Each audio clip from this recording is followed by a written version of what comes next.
बात हो जनता की या मौसम हो चुनाव का, मुद्दा हो देश का या दुश्मन पर प्रहार का, हर खबर की होगी मुकम्मल पड़ताल, मांगेंगे सबसे जवाब, उठाएंगे हर सवाल, खबर के हर पहलू पर बजेगा नगाड़ा, क्योंकि यह है जनता का अखाड़ा। नमस्कार, मैं हूं आनंद नरसिम्हन।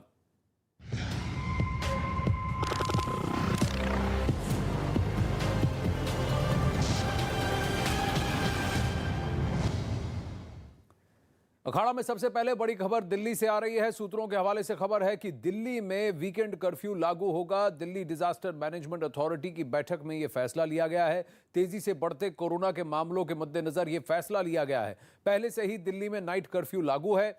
सूत्रों के मुताबिक निजी दफ्तर में 50% कर्मचारियों के साथ काम कर पाएंगे।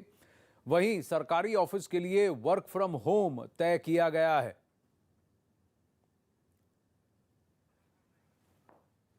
कोरोना और खासकर ओमिक्रॉन वेरिएंट के बढ़ते केसेस के मद्देनजर ये बात आगे आई है। कुछ ही दिन पहले दिल्ली सरकार ने पॉजिटिविटी रेट की दर बढ़ने के बाद येलो अलर्ट घोषित किया था। अब दिल्ली में पॉजिटिविटी रेट 6% से ज्यादा है, इसलिए अब वीकेंड कर्फ्यू की बात की गई है। हाँ, इस बार एक बात है कि थर्ड वेव के आने के बाद कोरोना के थर्ड वेव में फिलहाल अब तक तो हॉस्पिटलाइजेशन की बात, जितने भी जैसे डेल्टा वेरिएंट और दूसरे वेव के समय जितने हॉस्पिटलाइजेशन की ज़रूरत पड़ी थी, ऑक्सीजन की किल्लत थी, हर जगह त्राही त्राही जो जिस तरह से त्राहिमाम हुआ था, वैसे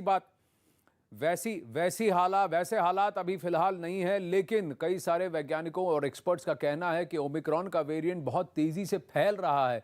3 गुना ज़्यादा इसके फैलने की दर है, इसकी एबिलिटी है। तो रात में ही और 24 घंटे के अंदर केसेस एक्सपोनेंशियली बढ़ सकते हैं। जावेद इस वक्त अहमदाबाद में हमारे साथ जुड़ रहे हैं और प्रियंका कांडपाल दिल्ली से हैं। प्रियंका, सबसे पहले दिल्ली की बात करें तो दिल्ली में संक्रमण का दर तेज़ी से फैल रहा है और कहीं ना कहीं एक्सपर्ट्स का कहना है कि अगर ट्रैकिंग और टेस्टिंग की मात्रा बढ़ा दी जाए तो केसेस भी और ज़्यादा निकलेंगे। लेकिन क्या ये कोविड का कौन सा वेरिएंट है, क्या ये सिर्फ ओमिक्रॉन वेरिएंट है, इसकी भी पड़ताल नहीं हो पाई है। लेकिन हाँ, केसेस के दर जो हैं वो तेज़ी से बढ़ते नज़र आ रहे हैं। जी बिल्कुल आनंद, लेकिन दिल्ली की अगर बात करें तो कल ही स्वास्थ्य मंत्री सत्येंद्र जैन ने ये जानकारी दी है कि 100 में से 84 यानी कि टोटल जितने मामले आ रहे हैं उसमें से 84% मामले जो हैं कोरोना में वो ओमिक्रॉन के हैं। यानी कि दूसरे नंबर पे दिल्ली जो है देश भर में ओमिक्रॉन के मामलों में बनी हुई है। और बढ़ते हुए मामलों के मद्देनजर ही डीडीएमए की आज अहम बैठक थी और उस पर ये फैसले लिए गए हैं कि वीकेंड कर्फ्यू जो है दिल्ली में वो लगेगा, जो सूत्र अभी तक जानकारी दे रहे हैं। और इसके साथ ही जो प्राइवेट ऑफिसेज हैं वो केवल 50% कैपेसिटी में ही अपने तमाम वर्कर्स को बुला पाएंगे। गवर्नमेंट दफ्तरों के जो लोग हैं वो वर्क फ्रॉम होम करेंगे। कल की अगर दिल्ली की बात करें तो कल दिल्ली में पॉजिटिविटी रेट जो था, संक्रमण दर जिसे कहा जाता है, वो 6.46 था। यानी कि 5% पे ये पहले डिसाइड किया गया था कि ग्रेडेड एक्शन प्लान के तहत कि अगर 5% ये हो जाता है तो उसके बाद रेड अलर्ट यानी कि टोटल लॉकडाउन होगा। लेकिन अभी लोगों की सहूलियत को ध्यान में रखते हुए रियायत दी गई है। अभी सिर्फ वीकेंड कर्फ्यू किया गया है, लेकिन मामले अगर इस तरीके से आगे भी बढ़ते रहे तो और कठोर फैसले दिल्ली सरकार डीडीएमए के जरिए ले सकती है। लेकिन प्रियंका, इसकी बात यह भी है कि रेड अलर्ट और लॉकडाउन, कंप्लीट लॉकडाउन इसलिए नहीं किया गया क्योंकि डेल्टा वेरिएंट के मुकाबले ओमिक्रॉन का वेरिएंट उतना जानलेवा और उतना त्राहिमाम मचाने वाला वेरिएंट नहीं निकला है। फिलहाल जितने भी लोगों को इसकी पॉजिटिविटी हुई है या तकलीफ हुई है, उनको जुकाम या हल्की सी खांसी या खराश, गले में खराश हुई है, उससे ज़्यादा कोई इश्यूज नहीं हुए हैं। हॉस्पिटल में हॉस्पिटलाइजेशन का दर और बेड ऑक्यूपेंसी के दर के बेसिस पर क्या दिल्ली सरकार आप ये फैसले लेगी कि रेड अलर्ट की बारी कब आएगी? और वीकेंड कर्फ्यू क्या ज़्यादातर अमूमन प्रिकॉशनरी मेथड है ताकि जो संक्रमण का दर है ये इतनी तेज़ी से ना फैले? जी बिल्कुल, फिलहाल भी अगर हम अस्पतालों की बात करें तो 420 के लगभग जो लोग हैं वो अस्पतालों में हैं। माइल्ड सिम्टम्स ज़्यादा हो रहे हैं जिनको अभी कोरोना का ये संक्रमण हो रहा है। जाहिर तौर पर एक चेन को कट करने की कोशिश वीकेंड कर्फ्यू के माध्यम से की जा रही है। ये बिल्कुल प्रिकॉशनरी है क्योंकि मामले जो लगातार बढ़ रहे हैं, संख्या में तेज़ी ज़रूर आ रही है, लेकिन जो लोग डबल वैक्सीनेटेड हैं और जिस तरीके से ओमिक्रॉन के इस वेरिएंट के बारे में बताया जा रहा है कि माइल्ड सिम्टम्स इसमें है, लेकिन किसी भी तरीके का रिस्क ना लेते हुए प्रिकॉशनरी वे में इस चीज़ को डिसाइड किया गया है कि वीकेंड कर्फ्यू लगे, क्योंकि सबसे ज़्यादा भीड़ वीकेंड में ही, खास तौर पर बाज़ारों में, अब सरोजनी नगर, लाजपत नगर, करोल बाग जैसी मार्केट्स की बात की जाए, वहाँ सबसे ज़्यादा भीड़ होती है। तो कम से कम 2 दिन कर्फ्यू लगाकर इस चीज़ को देखा जा रहा है। और जाहिर तौर पर आगे के जो फैसले हैं, जैसे कल खुद स्वास्थ्य मंत्री सत्येंद्र जैन ने बोला कि हॉस्पिटल्स में किस तरीके के हालात रहते हैं, उसको देखकर आगे के फैसले लिए जाएंगे, क्योंकि फिलहाल केवल 420 लोग अस्पताल की उनको ज़रूरत है।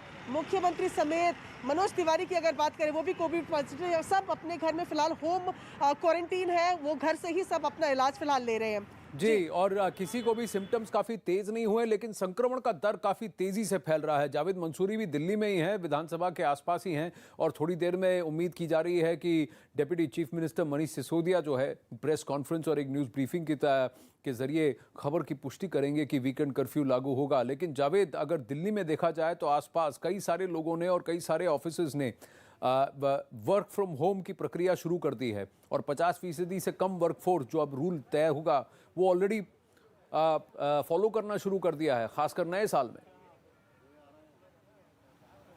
देखिए, जो अभी डीडीएमई की ऑर्डर आने बाकी हैं और जिस तरह की खबर आ रही है कि वीकेंड कर्फ्यू लगने वाला है। जी, बड़ी खबर आ रही है जावेद, मैं आपको इंटरप्ट कर रहा हूं। इस वक्त एक बहुत बड़ी खबर आ रही है, वो भी कोरोना से रिलेटेड, कि 5 राज्यों में होने वाले विधानसभा चुनाव में कोरोना गाइडलाइंस पर चुनाव आयोग की बैठक फिलहाल चल रही है। इस बैठक में मुख्य चुनाव आयुक्त और दूसरे अधिकारी भी शामिल हैं। इस बैठक में पहले की कोरोना गाइडलाइंस पर बदलाव पर चर्चा हो रही है, क्योंकि ओमिक्रॉन वेरिएंट के मद्देनजर और पिछली बार जिस तरह से चुनाव आयुक्त की निंदा की गई थी, क्रिटिसिज्म हुआ था कि जिस तरह से आपने गाइडलाइंस तय किए हैं उसे तो या तो कोई फॉलो नहीं कर रहा है, और अमूमन अगर कर रहे हैं तो इसकी वजह से संक्रमण के दर और ज़्यादा फैल भी सकते हैं। कई लोगों ने यह भी कहा है कि अगर जनता पर कर्फ्यू है, एक वीकेंड कर्फ्यू किया जा रहा है, नाइट कर्फ्यू लगाया जा रहा है, 144 लगाया जा रहा है, तो चुनावी रैलियां क्यों अनुमति दी जा रही है। अभी इस वक्त नीरज जुड़ रहे हैं। नीरज, निर्वाचन सदन में ये जो मीटिंग चल रही है, इस पर क्या रिवाइज गाइडलाइंस पर बात हो रही है, तो किस तरह से बदल सकती हैं गाइडलाइंस? आनंद, बिल्कुल आपने ठीक कहा कि रिवाइज गाइडलाइंस पर बातचीत हो रही है। और आपको याद होगा, बिहार विधानसभा चुनाव और उसके बाद बंगाल समेत 5 राज्यों के विधानसभा चुनाव के दौरान चुनाव आयोग की तरफ से गाइडलाइन जारी किया गया था। देखिए, 2 तरह के गाइडलाइंस अब तक पूरे तौर पे सामने देखने को मिलते हैं। एक तो ये कि राजनीतिक दलों के लिए गाइडलाइंस, उनके उम्मीदवारों के लिए और रैलियों के लिए, और दूसरा एक गाइडलाइंस होता है कि poll personnel on the date of poll किस तरह से अपने आप को सुरक्षित रखेंगे, मास्क और सैनिटाइजर का इस्तेमाल करेंगे।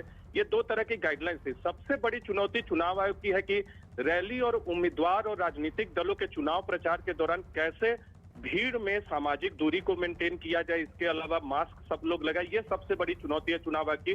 उसी मद्देनजर चुनाव आयोग आज बैठक कर रहा है। 4 राज्यों का वो दौरा कर चुका है, और 4 राज्यों के दौरे के बाद वो चर्चा कर रहा है कि किस तरह का बदलाव जरूरी है, किस तरह की सख्ती जरूरी है। पहले भी राजनीतिक दलों को एक बार नहीं, बार चुनाव के दौरान ये कहा जा चुका है कि आप अपनी रैलियों में सख्ती का पालन करवाइए। तो सबसे बड़ी बात है कि भीड़ जमा होनी चाहिए कि नहीं, क्योंकि ओमिक्रॉन का तो फैलने का दर जो है, वो संक्रमण का दर बहुत तेज है, बहुत जल्दी कंटेजियस, हाईली कंटेजियस कहा जा रहा है ओमिक्रॉन को। तो क्या भीड़ होनी चाहिए कि नहीं, क्या सारी रैलीज वर्चुअल होनी चाहिए? बीजेपी की तरफ से पहले भी गजेंद्र शेखावत कह चुके हैं कि पंजाब में हम वर्चुअल रैलीज करने को तैयार हैं। अब एक और बड़ी खबर आ रही है नीरज, कि प्रधानमंत्री की एक कैबिनेट की वार्ता होने वाली है, एक मीटिंग होने वाली है। इस बैठक को अब वर्चुअली किया जाएगा। कोरोना केसेस बढ़ने की वजह से यह फैसला लिया गया है कि कैबिनेट की अहम बैठक प्रत्यक्ष इन पर्सन नहीं होगी, लेकिन वर्चुअली उसको लिया जाएगा। ये भी अब फैसला लिया गया है कि कोरोना के मामलों को बढ़ते हुए और इसके मद्देनजर अब ये फैसला लिया गया है। कल प्रधानमंत्री नरेंद्र मोदी को पंजाब भी जाना है, आज वो मणिपुर में है, उसके बाद कल उनका पंजाब का दौरा भी है। क्या इन बड़ी रैलीज से अब बीजेपी कोई एक फैसला लेगी, या चुनाव आयोग फैसला लेगा कि सारी रैलीज वर्चुअली हों? सभा में कितने लोग इन रैलीज में जुड़ सकते हैं? अमिताभ सिन्हा अभी हमारे साथ हैं। अगर कैबिनेट की मीटिंग वर्चुअली हो रही है तो क्या चुनावी रैलियां भी अब वर्चुअली होंगी? अमिताभ, देखिए आनंद, हम लोगों ने पहले भी देखा है, कलकत्ता बंगाल में जब चुनाव थे तभी बीजेपी ने वर्चुअल रैलियां की थी यहाँ। इसलिए बीजेपी के लिए कोई अछूता एक्सपेरिमेंट नहीं है अब जो रैलियां होती हैं इस तरह की वर्चुअल उस पर करना। लेकिन बड़ी और अहम बैठक एक शुरुआत फिर से, जो पहले कोरोना काल में हुई थी, फिर से कल कैबिनेट की बैठक वर्चुअल होगी। सारे मंत्री अपने अपने घरों से जुड़ेंगे। साथ ही साथ केंद्र सरकार ने ज्वाइंट सेक्रेटरी स्तर से नीचे जितने भी लोग हैं, जितने भी कर्मचारी काम करते हैं, उनकी संख्या में 50% 50% कटौती भी की है कि वो घर से काम करें। और तीसरी अहम बात, जो बायोमेट्रिक्स अटेंडेंस लग रहा था सरकारी केंद्रीय सरकार के कर्मचारियों का, वो भी फिलहाल टाल दिया गया। तो मुझे लगता है एक बड़ी शुरुआत हुई है केंद्र के स्तर पर, और मुझे लगता है सतर्क और सावधान होने की शुरुआत हो चुकी है। जी, जितेंद्र सिंह जी ने इस पर ट्वीट कर आगाह किया था, सबको इंफॉर्मेशन दी थी कि बायोमेट्रिक जो टेस्ट रिकॉर्डिंग है डेटा का, वो अब वापस फिर से निलंबित कर दिया गया है, उसको सस्पेंड कर दिया गया है। लेकिन मैं आपसे ये जानना चाहता हूं अमिताभ कि क्या चुनाव आयोग की तरफ से, वहां निर्वाचन सदन में मीटिंग चल रहा है, यहां कैबिनेट की मीटिंग वर्चुअली होगी, तो कहीं ना कहीं क्या एक भूमिका बन रही है कि सब कुछ अब वर्चुअली हो? प्रचार भी ये देखिए चुनाव आयोग क्या फैसला लेता है, क्योंकि चुनाव आयोग के दौरे उत्तर प्रदेश से पूरे हो चुके हैं। उत्तर प्रदेश के तमाम नेताओं ने तब उनको कहा था, तमाम डेलीगेशन से प्रतिनिधिमंडल ने, कि चुनाव अपने सही तारीख नियत समय पर ही करवाया जाए। तो वहां से तो रिपोर्ट ले चुके हैं, मणिपुर के सीईओ से वो रिपोर्ट लेते ही रहे हैं। तो मुझे लगता है एक जो ओमिक्रॉन का बढ़ना शुरू हुआ उसको लेकर चुनाव आयोग सतर्क है, और मुझे लगता है आज की बैठक के बाद कुछ ना कुछ इस बारे में गाइडलाइन जरूर जारी करेगी राजनीतिक दलों को कि बड़ी बड़ी रैलियों से फिलहाल बचें। चुनाव का ऐलान अभी हुआ नहीं है, उम्मीद की जा रही है 10 जनवरी के बाद, 10 से 14 जनवरी के बीच ऐलान होगा। लेकिन फिलहाल जो गाइडलाइन है उसका हमें इंतजार करना चाहिए। चुनाव आयोग कितनी सतर्कता बरतने की सलाह दे रहा है। जी, और तब तक क्या ये जो संक्रमण का दर जिस तरह से, जिस तेजी से फैल रहा है, इसका पीक कब एक्सपेक्टेड है, और जितनी तेजी से फैल रहा है क्या उतनी तेजी से क्या लोग रिकवर भी कर जाएंगे, इसको भी स्टडी करने की जरूरत है। अमिताभ, धन्यवाद आपके इनपुट्स के लिए। नीरज, धन्यवाद। वापस चलते हैं जावेद मंसूरी और प्रियंका कांडपाल के पास। दिल्ली में अब वीकेंड कर्फ्यू लग रहा है। जावेद हमें बता रहे थे ग्राउंड पर क्या सिचुएशन है। लोग अब जान और जहान के बीच में लाइवलीहुड की बात कर रहे हैं, आजीविका की बात कर रहे हैं, और कह रहे हैं कि अगर संक्रमण का दर, अगर ओमिक्रॉन का वेरिएंट इतना जानलेवा नहीं है तो ठीक है, क्यों इतनी पाबंदियां लगाई जा रही हैं? क्योंकि वैसे ही हमारे धंधे ठप है, व्यवसाय में अभी धीरे धीरे अब तूल पकड़ने लगा था, तेजी आने लगी थी, फिर से आपने सब बंद कर दिया। लोग कह रहे हैं हम कब तक घर पर बैठे रहें, हाथ पर हाथ धरे बैठे रहें? यकीनन ये चिंता आम लोगों की जरूर है। देखिए, कोरोना दो तरफा मार कर रहा है, न सिर्फ आपकी सेहत के लिए बल्कि जीवन यापन के लिए, लोगों के रोजगार के लिए, रोजी रोटी के लिए। दो मोर्चों पर कोरोना से लड़ाई। और देखिए, यही वजह है कि अगर ग्रैप लागू होता, जो ग्रेडेड रेस्पॉन्स एक्शन प्लान है, उसके तहत लॉकडाउन का ऐलान कर दिया जाता, क्योंकि 6.5% से ज्यादा संक्रमण दर दिल्ली में है। डीडीएमए की आज बैठक हुई है, उसमें ये फिलहाल ये फैसला लिया गया है कि वीकेंड जो कर्फ्यू है वो लगेगा, और शुक्रवार रात 10 बजे से सोमवार सुबह 5 बजे तक ये रहने वाला है। देखिए, सरकार की नजर बनी हुई है कि जिस तरह से अभी कोरोना के मामले बढ़ तो रहे हैं, लेकिन हॉस्पिटल में जो मरीज हैं उनकी संख्या ज्यादा नहीं है। मुख्यमंत्री भी इस बात को कह चुके हैं। तो जरूर जो सरकार है वो इस बात पर नजर बनाए हुए कि लोगों को कम से कम तकलीफ हो उनके रोजगार के मामले में। लेकिन जिस तरह से पिछले दिनों दिल्ली में कोरोना जिस रफ्तार से बढ़ रहा है, उसको देखते हुए ये जो कदम है वो सरकार ने फिलहाल उठाए हैं। और अब से थोड़ी देर बाद डिप्टी सीएम डिटेल्स में बताएंगे कि आखिर डीडीएमए की बैठक में क्या क्या फैसले लिए गए हैं। और देखिए, फिर से जो कर्फ्यू की तरफ बढ़ रहे थे, साप्ताहिक कर्फ्यू से उसकी शुरुआत हो चुकी है। आनंद जी, लेकिन क्या साप्ताहिक कर्फ्यू की वजह से दिल्ली वासियों को कितनी तकलीफ होगी? प्रियंका, सवाल ये है, क्या अब की बार ये फैसला उतना पॉपुलर होगा? क्योंकि जन सामान्य में ऐसा लग रहा है कि ऐसा लगा है कि ठीक है, ये वायरल जैसा है, अगर वायरल जैसा है, इतना तीव्र नहीं है, तो क्या मुझे सब कुछ बंद करना जरूरी है? 2-4 दिन में घर पे रहूंगा, लेकिन सब कुछ क्यों बंद किया जाएगा? लेकिन प्रशासन की तरफ से यह है कि अगर संक्रमण का दर तेजी से फैला और कहीं ना कहीं कुछ लोगों को इससे तकलीफ हुई, हर एक जान कीमती है, अचानक से अगर अस्पतालों पर प्रेशर आ गया तो क्या कीजिएगा? क्या इसकी तैयारी है? जी बिल्कुल, जिस तरीके से अभी प्रिकॉशनरी तरीके से इसे शुरू किया गया है। देखिए, मैं एक बस स्टैंड पे हूँ, यहाँ थोड़े लोगों से भी राय ले लेते हैं लोगों की। सर, अब वीकेंड में मतलब शनिवार और रविवार को बंद रहेगी दिल्ली, तो इस फैसले को कैसे देखते हैं? ठीक है? ठीक तो नहीं है। ठीक नहीं है? क्या कारण है ठीक ना लगने के? वो तो जैसे दारू वारू के लिए बंद हुआ था, क्या हुआ था, यही सब था ना। आपको क्या लगता है ये जो अब मामले, क्योंकि बहुत ज्यादा कोरोना के लगातार बढ़ रहे हैं, तो ये जो शनिवार और रविवार को बंद करेंगे आप पूरी दिल्ली, सिर्फ एसेंशियल सर्विस रहेगी, तो आपको फैसला सही लगता है, गलत लगता है? नहीं, जब हफ्ते में 2 दिन रहे तब तो ठीक है। तब तक ठीक है। रोजगार पे ज्यादा फर्क इसका तब नहीं पड़ेगा? तब नहीं पड़ेगा। ठीक है। तो देखिए, लोग भी यहाँ पर बोल रहे हैं कि क्योंकि सिर्फ 2 दिन की बात है तो इस फैसले का वो स्वागत कर रहे हैं। यहाँ पर ये लोग कुछ इंतजार कर रहे हैं। येलो अलर्ट जब से शुरू हुआ है तब से 50% कैपेसिटी पे केवल गाड़ियाँ चल रही है। सर, अब शनिवार और रविवार को दिल्ली पे अगर कर्फ्यू लगने करने की बात आ रही है सामने, अभी थोड़ी देर में शायद अनाउंस भी हो जाएगा। सही फैसला लग रहा है कि 2 दिन कम से कम बंद रहे तो केसेस में थोड़ी कमी आएगी? हाँ जी, बिल्कुल बंद रहना चाहिए जी, कमी तो आएगी जी। ठीक है। कुछ लोगों को शराब के ठेके बंद होने की फिक्र है। स्वाति महेश्वरी जी, इंटरनल मेडिसिन एक्सपर्ट, हमारे साथ फोन पर हैं इस वक्त। स्वाति जी नमस्ते। दिल्ली में वीकेंड कर्फ्यू की बात हो रही है, संक्रमण के दर फैल रहे हैं, ज्यादातर अमूमन केसेस अब ओमिक्रॉन के नजर आ रहे हैं। आपके हिसाब से क्या ये फैसला ठीक है?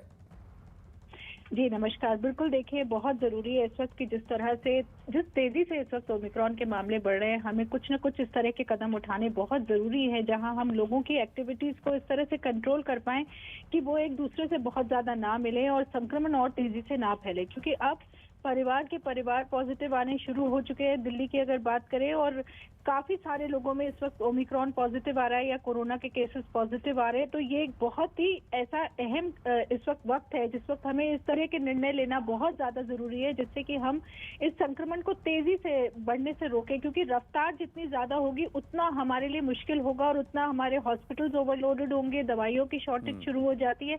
इसलिए हमें उस रफ्तार को लगाम लगाना बहुत ज़रूरी है और उसके लिए इस तरह के कदम उठाना सरकार के लिए ज़रूरी है और लोगों के लिए भी समझना ज़रूरी है कि इस वक्त वीकेंड पे जो हम बाहर निकलते थे, मॉल्स जाते थे, सिनेमा हॉल्स जा रहे थे, इन सब चीजों पे हमें अंकुश लगाना ही होगा। जी, लेकिन कई तरफ एक और काउंटर ओपिनियन ये है कि ओमिक्रॉन जो है जो फैलेगा और कंटेजियस है तो बहुत तेजी से फैलेगा, लेकिन बहुत माइल्ड है कि एक वायरल जितना भी वो आपको परेशान नहीं करेगा, हल्का सा जुकाम, गले में थोड़ी सी खराश, लेकिन इससे जल्दी से हर्ड इम्यूनिटी के चांसेस हैं। जितनी जल्दी लोगों को ओमिक्रॉन होगा या ये वेरिएंट होगा, उतनी जल्दी ये रिकवर भी कर जाएंगे।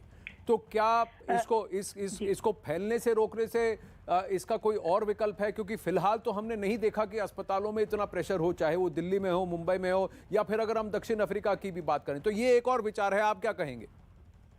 जी देखिए, ये जो एक विचार चल रहा है कि ओमिक्रॉन को हम एक वैक्सीन की तरह माने, ये बहुत ही खतरनाक विचार है। क्योंकि अभी हमें बिल्कुल भी नहीं मालूम है कि ओमिक्रॉन से जो ग्रसित लोग हैं उनमें आगे चलकर क्या दिक्कतें सामने आएंगी। और ये हमने सेकेंड वेव और फर्स्ट वेव में खास तौर से देखा है कि जो माइल्ड केसेस भी थे उनमें लॉन्ग कोविड की समस्या बहुत सामने आ रही है। किसी को जो है सोचने में दिक्कत है, किसी को पैल्पिटेशंस हो रहे हैं, कोई बता रहा है कि बाल बहुत ज्यादा झड़ रहे हैं, कंसंट्रेट नहीं कर पा रहे हैं अपनी पढ़ाई पर या अपने काम पर।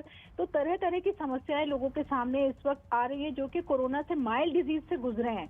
इसलिए हमें बिल्कुल भी ये नहीं सोचना चाहिए कि हम इसको एक वैक्सीन की तरह लें और अगर हो जाएगा संक्रमण तो हमारे लिए ज्यादा अच्छा होगा। क्योंकि ये बिल्कुल भी अभी बताया नहीं जा सकता है कि आने वाले समय में इसकी वजह से कितने और ऑटो इम्यून डिसऑर्डर्स या जल्दी डायबिटीज या ब्लड प्रेशर, किस तरह की समस्याएं आने वाले वक्त में सामने आएंगी जो लोग ग्रसित हो रहे हैं। इसलिए ग्रसित ना होना ही हमारी बेहतरी है और हमें कोशिश यही करनी चाहिए कि हम संक्रमित ना हो। और वो संक्रमण घर में आपके बड़े बुजुर्ग हो सकते हैं, कोई बच्चा हो सकता है जो संक्रमित आपसे हो सकता है, और हमें कोशिश यही करनी है कि हम ये ना करें। देखिए, सेकेंड वेव में हमने खास तौर से ये चीज देखी थी कि एक फैमिली में 2 लोगों को सीवियर इन्फेक्शन हो रहा है और 3-4 लोगों को माइल्ड इन्फेक्शन हो रहा है।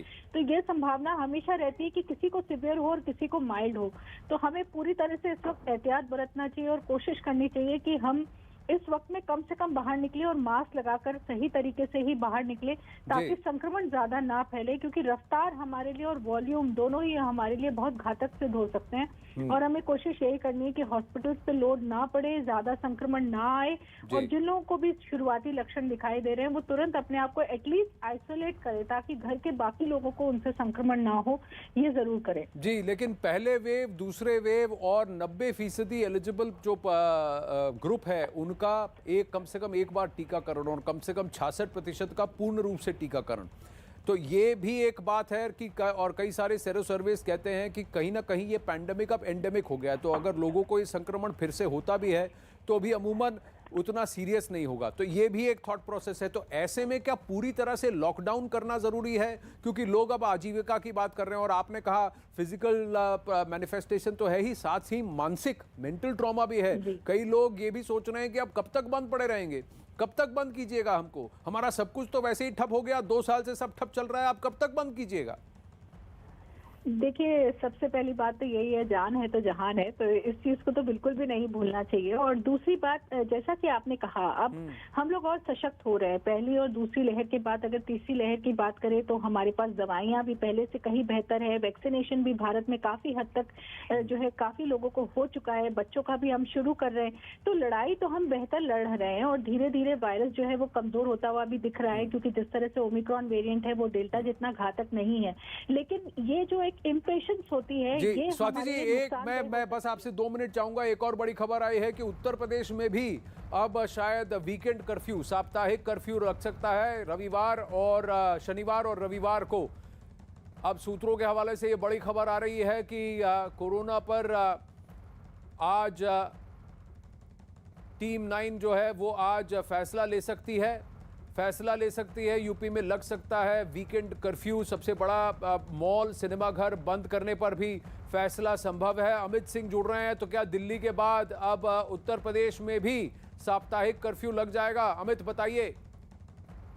जी आनंद, आज शाम 6:30 बजे उत्तर प्रदेश के मुख्यमंत्री योगी आदित्यनाथ स्वास्थ्य सलाहकार समिति के साथ बैठक कर सकते हैं, और बैठक कर सकते नहीं है, करने वाले हैं आज बैठक। और जाहिर तौर पे इस बैठक में वीकेंड कर्फ्यू पर फैसला लिया जा सकता है। इसके अलावा सख्ती बढ़ सकती है। Cinema hall, mall, swimming pool, जिस तरीके से लोग अपने घरों से बाहर निकल रहे हैं, और सुबह से जब हमने कई लोगों से बातचीत की तो बेवजह के लोग घरों से बाहर निकल रहे हैं और लापरवाही बरत रहे हैं, बिना मास्क पहने हुए निकल रहे हैं। तो जाहिर तौर पर जिस तरीके से बीते 24 घंटे में 572 नए कोविड केसेस सामने आए हैं, उसे देखते हुए अब आज शाम को बैठक है, बड़ी बैठक होनी है, जिसमें मुख्यमंत्री योगी आदित्यनाथ स्वास्थ्य सलाहकार समिति के साथ बैठक करेंगे और उसमें वीकेंड कर्फ्यू पर फैसला ले सकते हैं।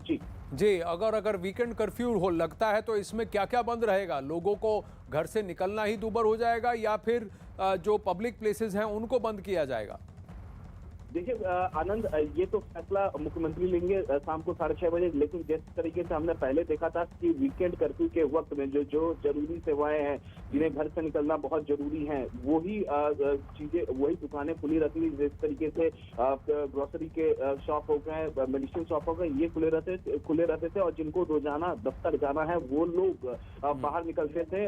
लेकिन ये इसलिए क्योंकि जिस तरीके से लापरवाही बढ़ती जा रही है पूरे उत्तर प्रदेश में आज से कुछ दिनों पहले का हम आंकड़े देखें तो बहुत कम संख्या में कोविड पेशेंट थे। किसी जिलों में तो 0। जी अमित, मनीष सिसोदिया प्रेस वार्ता कर रहे हैं। कोविड का वेरिएंट है, उसका ग्राफ लगातार बढ़ रहा है, उसके केसेस की संख्या लगातार बढ़ रही है।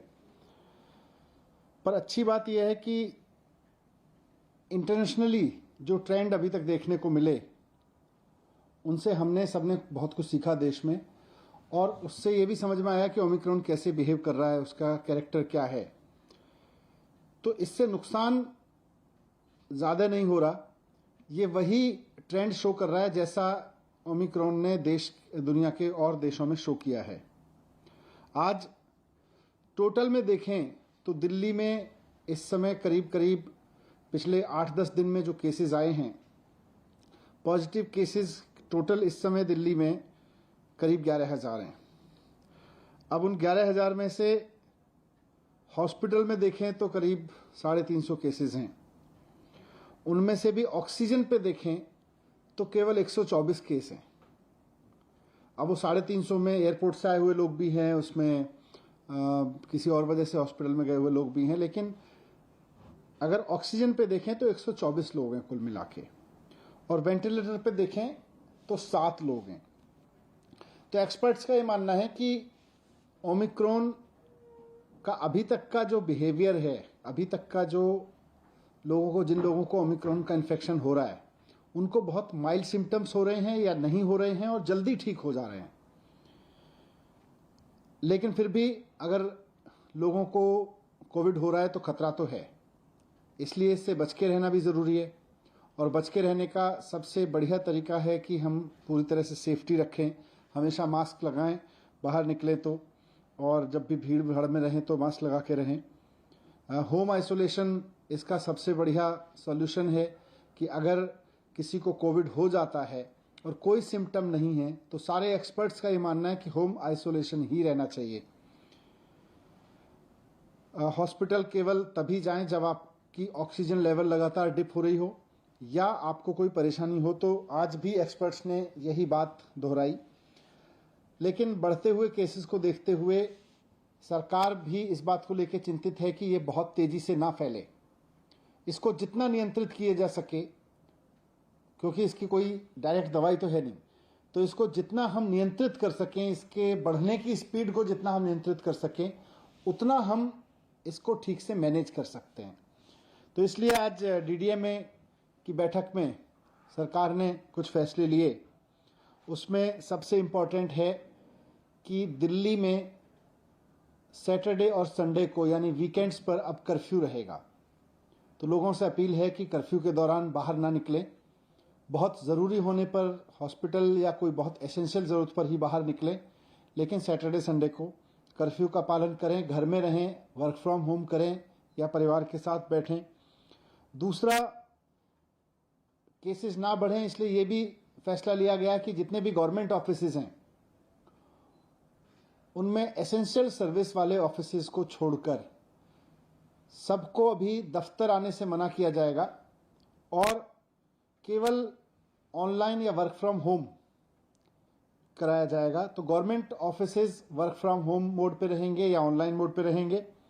प्राइवेट ऑफिसेज को 50% अलाउ किया जाएगा, वो 50% कैपेसिटी ऑफलाइन रखें और 50% ऑनलाइन या वर्क फ्रॉम होम रखें।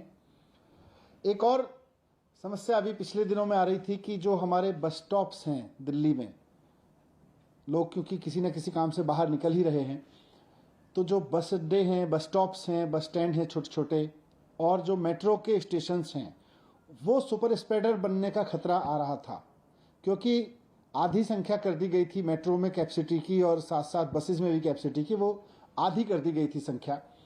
और उसकी वजह से मेट्रो स्टेशंस पर बहुत लंबी लंबी लाइनें लग रही थी, बस स्टॉप्स पर बहुत लंबी लंबी लाइन लग रही थी, वहाँ भीड़ हो रही थी, कई जगह भीड़ अनियंत्रित भी हुई। और ऐसे में कोरोना ओमिक्रॉन जो है वो सुपर स्प्रेड हो सकता है वहाँ से। इसलिए इसको देखते हुए ये भी फैसला लिया गया कि बसें और मेट्रो पूरी कैपेसिटी पे चलेंगी, लेकिन एक भी व्यक्ति को बिना मास्क के अंदर अलाउ नहीं किया जाएगा। तो अगर आप बस में जा रहे हैं या मेट्रो में जा रहे हैं तो बिना मास्क के आपको किसी भी कीमत पर अलाउ नहीं किया जाएगा। ना सिर्फ चढ़ना बल्कि वहाँ यात्रा करना भी अलाउ नहीं होगा। लेकिन बस और मेट्रो अब फुल कैपेसिटी पे चलेंगे, ये भी डिसीजन लिया गया। एक बार फिर से मैं कहूँगा कि घबराएं नहीं, घबराने की ज़रूरत नहीं है। मास्क को एक हथियार बनाएं, साथ साथ बहुत ज़रूरी हो तभी घर से बाहर निकलें, और जब निकलें तो अगर मेट्रो या ट्रेन से बस से जा रहे हैं तो उसमें भी ध्यान रखें कि मास्क लगा के चलेंगे। लेकिन सैटरडे संडे पूरी तरह से कर्फ्यू रहेगा। सर, कर्फ्यू रात में और दिन में उसको थोड़ा सा बता दें कैसा? नहीं, रात में तो लगातार चल रहा है, ये दिन में भी रहेगा। और इसमें एसेंशियल सर्विसेज के लिए किन किन कैटेगरी को आप लोग? एसेंशियल सर्विसेज पहले से पिछले 2 साल से लगभग चल रहा है, तो खाने से लेके और मेडिकल से लेके और पुलिस और इस तरह की जितनी भी चीज़ें हैं एसेंशियल सर्विस में, इमरजेंसी सर्विसेज में, फूड आइटम, सब्जी और ये सब को नहीं रोका जाएगा।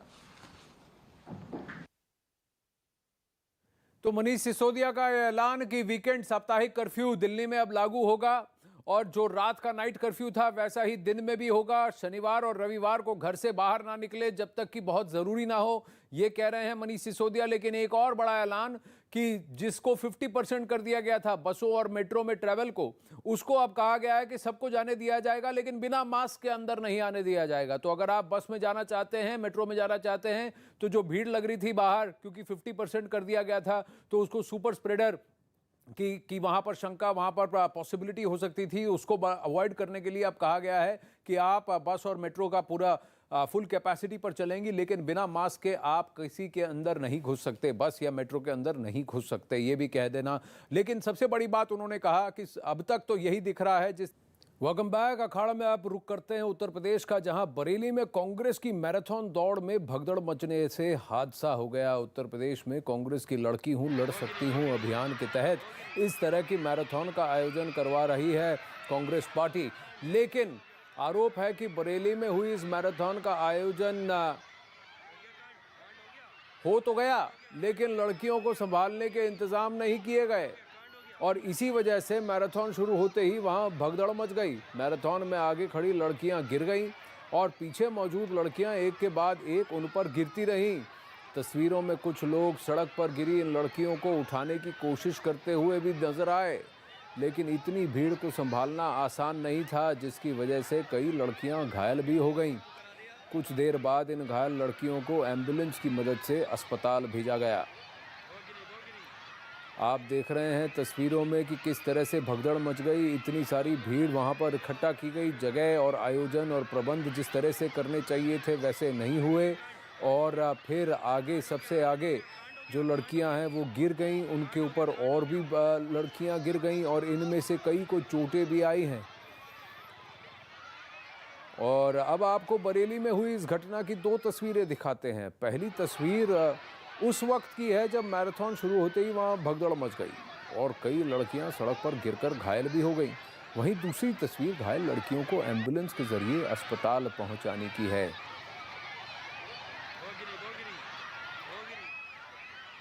ये पहली बार नहीं है कि इस तरह के इवेंट्स यानी लड़की हूँ लड़ सकती हूँ वाली कांग्रेस द्वारा आयोजित इवेंट्स में लड़कियों के साथ कुछ गलत ना हुआ हो। इससे पहले के एक इवेंट में लड़कियों के साथ बदसलूकी हुई थी, उसमें आरोप NSUI के ही कुछ लड़कों पर लगाया गया और उन लड़कियों ने वहाँ पर मोदी जी के नारे भी लगाए। बीजेपी से समीर सिंह हमारे साथ हैं। समीर जी नमस्ते। लड़की हूँ लड़ सकती हूँ तो लड़कियों को लड़ना पड़ रहा है। नहीं, देखिए निश्चित रूप से ये घटना बहुत दुखद है और हमारे कार्यकर्ता बरेली में उन घायल छात्राओं के उपचार में लगे हुए हैं।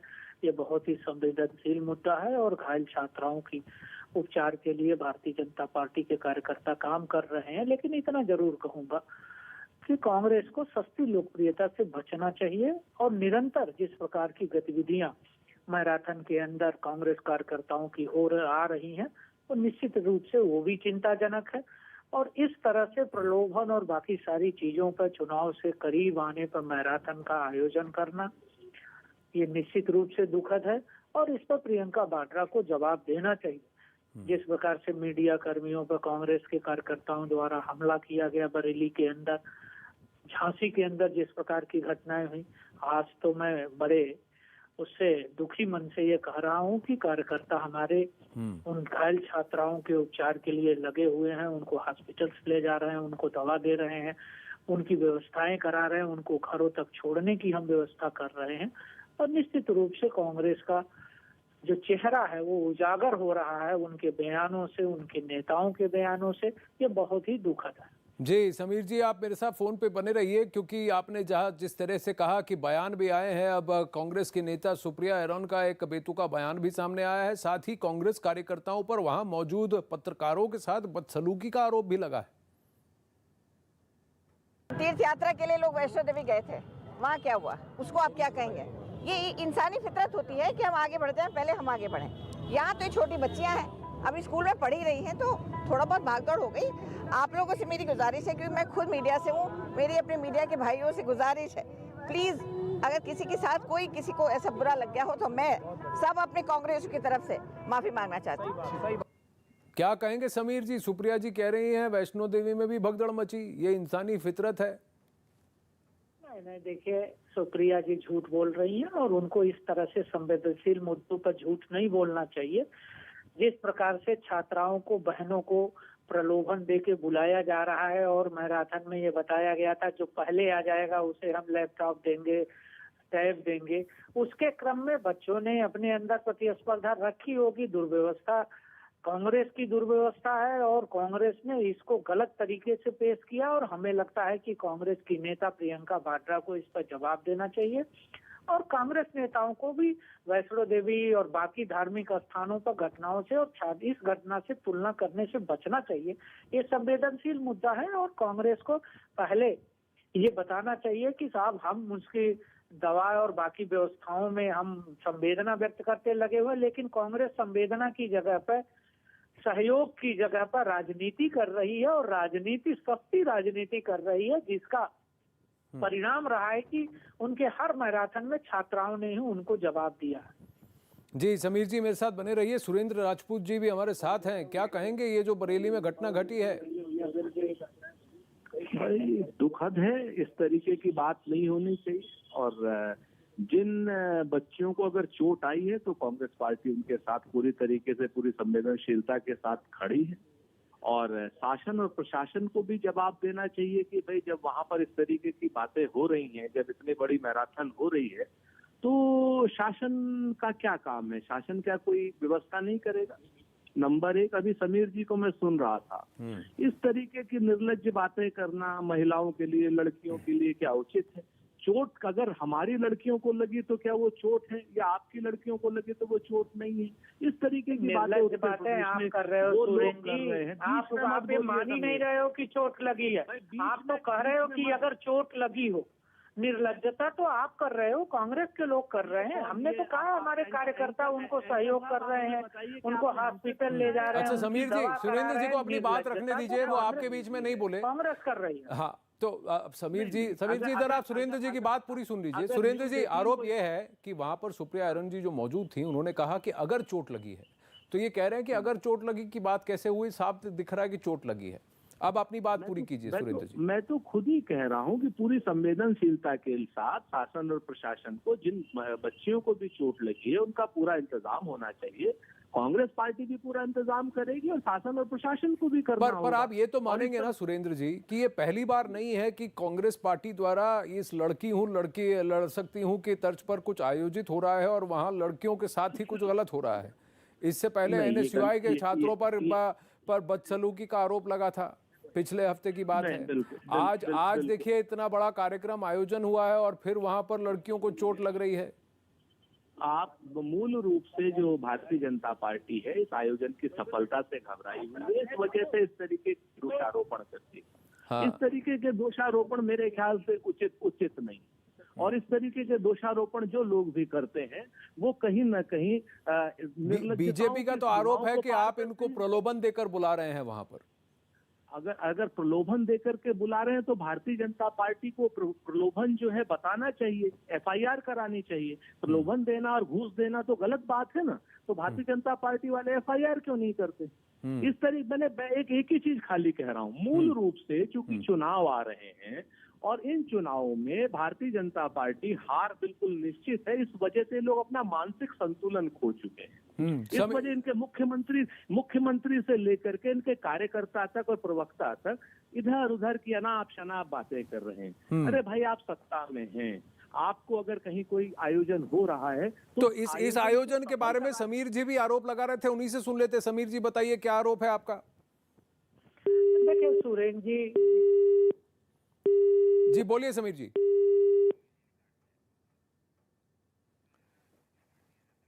समीर जी बोलिए। हम बहनें घायल हुई हैं, बहनों की हम सहायता कर रहे हैं, हमारे कार्यकर्ता उनको हॉस्पिटल ले जा रहे हैं, दवा करा रहे हैं, हमारी संवेदना है। लेकिन कांग्रेस अगर मगर की बात न करे, कांग्रेस से स्वीकार करे कि उसने जो मैराथन किया था उसमें दुर्व्यवस्था के नाते उनको नुकसान पहुंचा है और हम उनकी दवा और उनके साथ संवेदना व्यक्त करेंगे।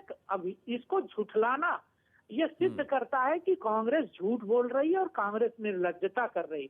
और कांग्रेस नेताओं का बयान बहुत ही असंवेदनशील है। ये बहुत ही संवेदनशील मुद्दा, किसी के घर की बहन बेटी हो, छात्रा हो, हमारी बहन बेटी है, हम उसकी सहायता कर रहे हैं, हम ले जा रहे हैं, हमारे कार्यकर्ता लगे हो, ये संवेदनशील मुद्दा, ये राजनीति का मुद्दा नहीं है। ये तुलना करने का मुद्दा नहीं है कि यहाँ भगदड़ हो गई तो मैराथन में छात्राओं के साथ हो गई तो कौन सी बात हो गई। अरे कहीं भगदड़ नहीं होनी चाहिए। और मैं तो कहना चाहता हूँ कि आप इस तरह की घटनाओं को, झांसी में क्या हुआ, NSUI के छात्रों ने छात्राओं के साथ जो दुर्व्यवहार किया, छात्राओं ने आगे आके उसका विरोध किया। आज पत्रकारों पर हमला हुआ बरेली के अंदर, जो पत्रकार उस घटना को कवर कर रहे थे। आखिर कांग्रेस के कार्यकर्ता पत्रकारों को क्यों मारने पर उतारू थे? क्या छुपाना चाहते थे? ये संवेदना की बात रखनी चाहिए, हमला की बात नहीं हो सकती है जी। और कांग्रेस का चेहरा बेनकाब हो गया है और कांग्रेस को संवेदना से कोई मतलब नहीं है। कांग्रेस वोट की राजनीति करती है और कांग्रेस ने तो लाशों की राजनीति की है। जी समीर जी, आरोप प्रत्यारोप तो चलते रहेंगे, लेकिन लोगों के स्वास्थ्य की चिंता करना आवश्यक है और ये हर राजनीतिक पार्टी की जिम्मेदारी बनती है जब कोई आयोजन होता है और इस तरह से बच्चियों के साथ जिस तरह से हुआ है वहां लड़कियों के साथ और वहां पर जिस तरह से भगदड़ मची है, ऐसा तो होना नहीं चाहिए। हमसे बात करने के लिए धन्यवाद। अखाड़ा में आज फिलहाल बस इतना ही। दिल्ली में अब लग चुका है वीकेंड कर्फ्यू। ग्राउंड से बात कर रही हैं, आपके साथ जुड़ रही हैं सबीना, बने रहिए।